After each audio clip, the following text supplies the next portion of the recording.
questions for you. My first question is, could you describe your teaching style as an accounting teacher? Teaching style. So I think I try to keep the class fast-paced, but I like to start by an introduction, usually while doing a PowerPoint. Then I like to have students work with me on something, followed by some independent work. So kind of each class has the same sequence. But I think one thing I like to do is make students know that every class is important and that we're going to move right along. We're not going to dwell on topics, but we're going to keep moving forward. I think that forces them to stay up to date. I think it's good for the future, honestly. What do you want to do in the next 5 years? Well, in the next 5 years, so I'll probably teach a couple more years, and at some point, retirement looms. I like to travel more. So the good thing about teaching is we're off on the summer. The bad thing about teaching is school vacations are very busy travel times for airlines. So I'm looking forward to having a freer schedule to fly to different places at a more convenient time than just the summer. Yeah, do you have any ideas where you want to travel? That's a good question. Hawaii. I know my wife wants to go to Nashville and Austin, Texas, and then Hawaii after that. I wouldn't mind going to Australia, but Australia, it's like a 24-hour flight, so it's hard to fit in a school vacation. Yeah, you need more time than that. That'd be a year too. What interests do you pursue outside the classroom? So for years I was a baseball coach, so I coached from Little League all the way through high school in Legion. So I retired from coaching about 3 years ago. So I think that was an interest of mine ever since I was a young kid. I always liked baseball. I like the intricacies of a baseball game. So having given that up, I went to some of my secondary interests. So I really like the investment market, or the financial markets, I should say. Those are probably my number one and number two.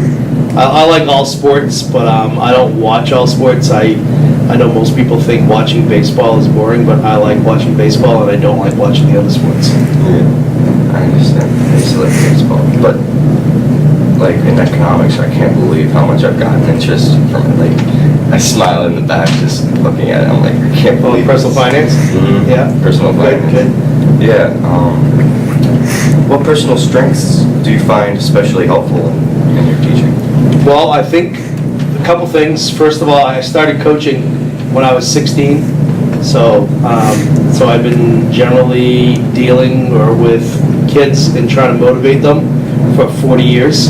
And I think my experience as a baseball coach gave me a lot of experience at motivating students. And by the way, one thing I always realize with baseball, most people think baseballs can be boring, or baseball practice can be boring. I think most people that play for me thought baseball practice was invigorating because it was fast-paced like my classroom, and you needed to work to keep up. There wasn't a lot of idle time. So I really think my coaching philosophy and my teaching philosophy kind of like are intertwined in a lot of ways. I know what you mean. Yeah, it's a really nice classroom too, honestly. Describe your greatest professional development experience. Professional development as regards to like becoming a better teacher. So we're kind of isolated here at COT. I'm the only business teacher in the school, so it's not like I can meet with other social studies teachers and find out what a good professional development things to do, like what are better ways of teaching. So about 6 years ago, we started going to something called the MACT conference, which is a conference in Lewiston, which is all the teachers that teach what we each do at COT getting together. So the one teacher who teaches the business classes in Augusta, for instance, is at that meeting. So I get to talk to my colleagues that actually do what I do. And it was actually how we got the dual enrollment process in the Business Academy kind of going, because a friend of mine, again, he was from Augusta, he was doing the dual enrollments at Capital Area Technical School, which is like the COT of Augusta, and gave me some good ideas and became kind of my mentor in doing that. Yeah.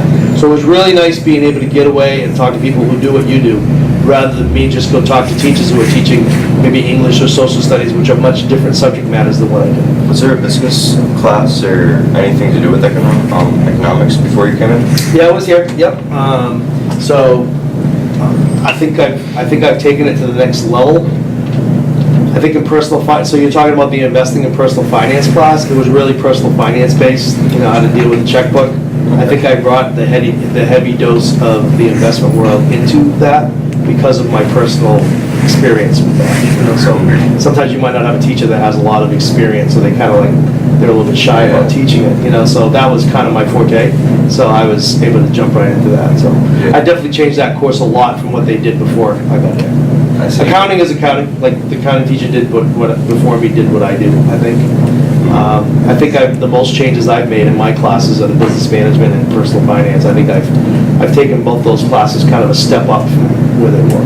Yeah, I feel I had economics last year in junior year, and I also had sociology. I had a little to do with it, but I felt a little curious about accounting at first because I didn't want to take it in college, but it's like there's a lot of knowledge around it. It's like the whole shape around.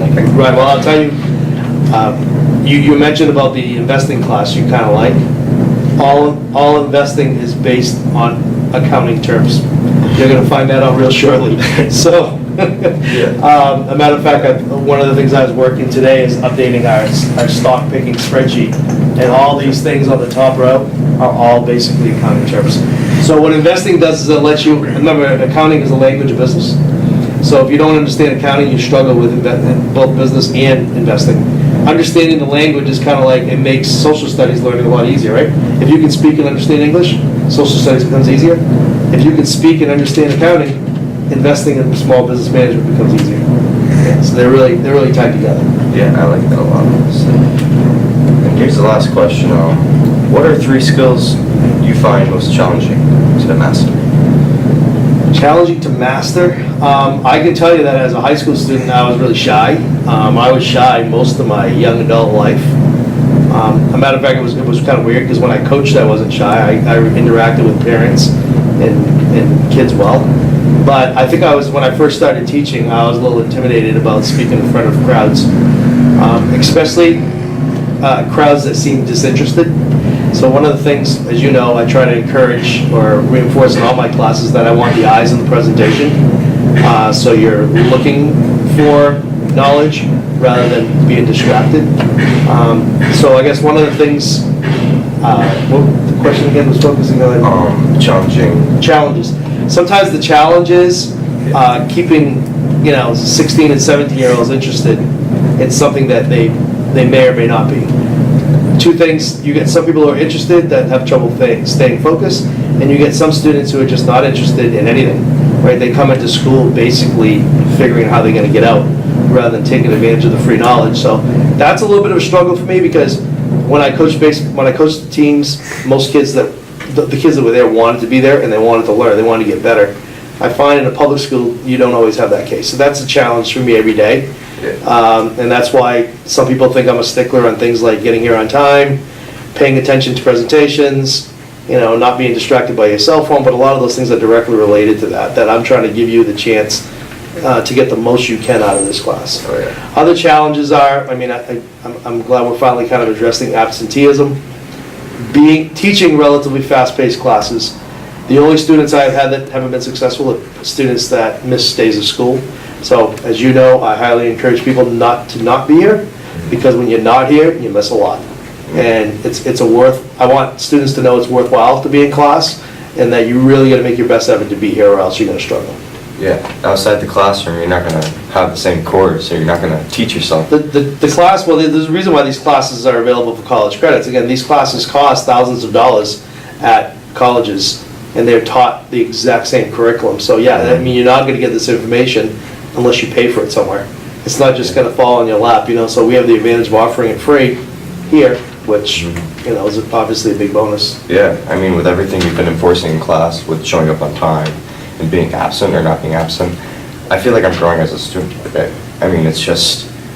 It's thriving for my brain. And you almost like it, don't you? Mm-hmm. I'm at the end of the day, I'm still doing homework sometime, and I'm like, But I remember years ago, I had a student, he eventually, I think he joined the military, Air Force, I think, but he was a jock, a football player, not really into school. And at the end of the year, I asked all my students to give me like comments or quotes that sometimes I use in my promotional literature. And I remember his quote, it's in my promotional literature. He said something like, what did I learn in this class? The better question is, what didn't I learn? And the bigger question is, and the bigger statement is, I actually liked it.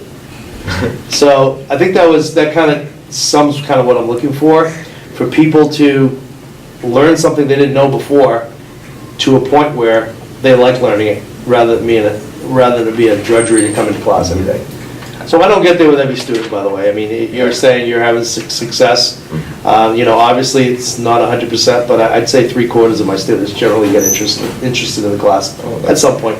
Some students are convinced they work hard not to be interested. You know what I mean? It's I actually had a friend like that.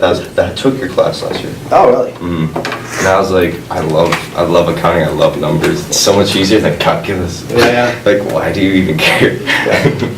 Oh yeah. Well, thank you for this interview. You're welcome. Oh yeah.